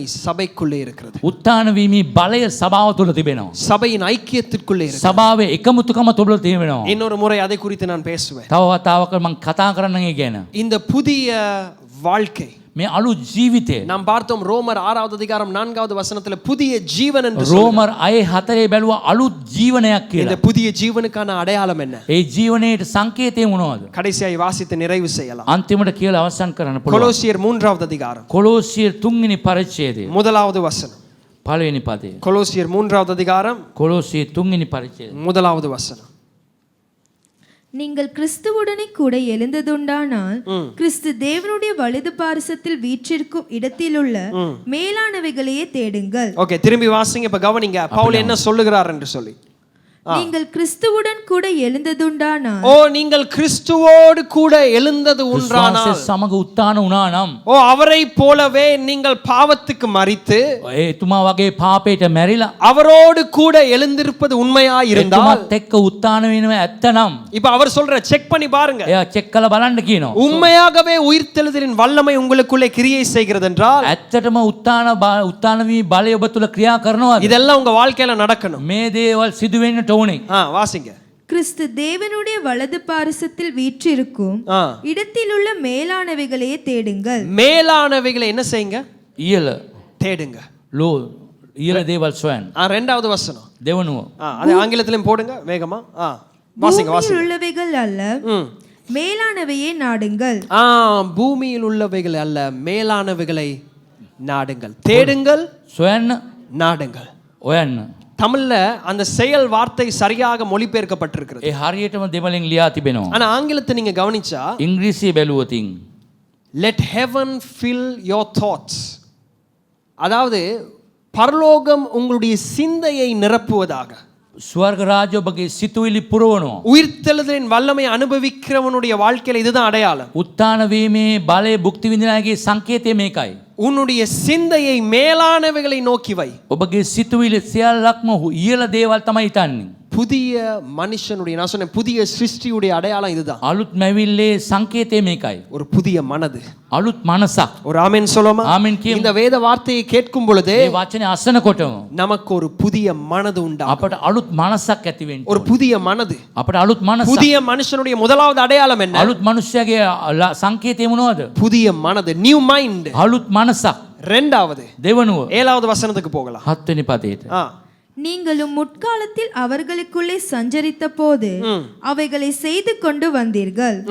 இப்பொழுதோ கோபமும் மூர்க்கமும் பொறாமையும் உங்கள் வாயில் பிறக்கலாகாத தூஷணமும் வம்பு வார்த்தைகளுமாகி இவைகள் எல்லாம் விட்டுவிடுங்கள். ஒருவருக்கொருவர் பொய் சொல்லாதிருங்கள். பழைய மனுஷனையும் அவன் செய்கைகளையும் கலைத்துவிட்டு, பழைய மனுஷனையும் அவனுடைய எண்ணத்தை கலைத்து விட வேண்டும். இப்ப என்ன சொல்லுகிறார்? செயல். ක්‍රියා කරන්න. உயிர்த்தெழுதலின் வல்லமை உண்டாயிருக்கிறது என்பதற்கான அடையாளம் இதுதான். උත්තාන වීමේ බලය ඇති වෙලා තියෙන එක සංකේතය මේකයි. சிந்தை மறுரூபமாக்கப்பட்டது. සිතුවිලි වෙනස් වෙන්න ඕනේ. இரண்டாவது வாழ்க்கை ඔබගේ மறுரூபமாக்கப்பட்டது. ජීවිතේ වෙනස් වෙන්න ඕනේ. இதுதான் மிக முக்கியமான මේක ஒன்று. තමයි වැදගත්ම දේ. இயேசு உயிரோடு எழுந்திருக்கிறார் යේසුස් වහන්සේ උත්තාන වෙලා என்கிற තිබෙනවා. உண்மையை நம்புகிற எல்லா மனுஷனும் ඒ ඇත්තයි කියලා විශ්වාස කරන හැම මිනිස්සයම அவனுடைய சிந்தை மாற்றப்படும். ඔබගේ සිතුවිලි වෙනස් වෙන්න ඕනේ. என்னத்தை குறித்து யோசிக்கிறீர்கள்? මොනවද ඔබ ගැන ඔබ හිතන්නේ? இப்ப கூட நான் ஒரு மணித்தியாலம் பேசி இருக்கிறேன். අපි පැයක් කතා කරලා තිබෙනවා. என்ன உங்களுடைய மனதை நிரப்பி இருக்கு? ඔබගේ මනස පිරලා තියෙන්නේ මොනවද? இதுக்கு பின்பதாக என்ன யோசனை உங்களை நிரப்புகிறது? ඊට පස්සේ ඔබ කරන්න යන දේවල් මොනවද ඔබ හිතන්නේ? மிக முக்கியம். ඉතා වැදගත්. உங்களுடைய மனதை இது நிரப்புகிறதோ ඔබගේ මනස මොනවද පුරවන්නේ? அதுதான் உங்களுக்கு சந்தோஷத்தை தரும். ඒක තමයි ඔබට සන්තෝෂය දෙන්නේ. அதுதான் உங்களுக்கு துக்கத்தையும் ඒක தரும். දුකක් දෙන්නෙත් ඒක තමයි. மிக முக்கியமானது. ඉතා වැදගත්.